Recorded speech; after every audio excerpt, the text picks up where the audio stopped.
Hashtag So planting today, mode Sa again. labas naman tayo lalagay ng flower.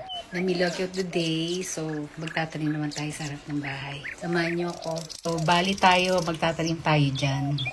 Medyo nabulok na yan sa bibili ko last week. Lalagay natin. Actually, ito kasi, nung isang araw, tinanggal ko lahat yung damo. So, ngayon, ayan. Ito yung sa harap namin eh. Medyo okay na yung mga flower nila. So, ayan, medyo nag-bloom na siya ng konti. Ayan. Ayan, pero doon ako magtatanim sa side na yun. So, ang laki na ng puno namin. Ayan.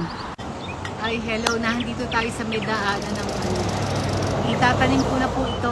Itong dalawang bulaklak na ito. Ayan. Today ko siya binili. Nag-grocery ako. So, nakabili ko ng $10 lang isa. Dati siyang $25. Samahan niyo ako magtanim. Hello, samahan niyo ako magtanim. Dito tayo mag-i-start mag-dig para ilagay ko yung mga halaman.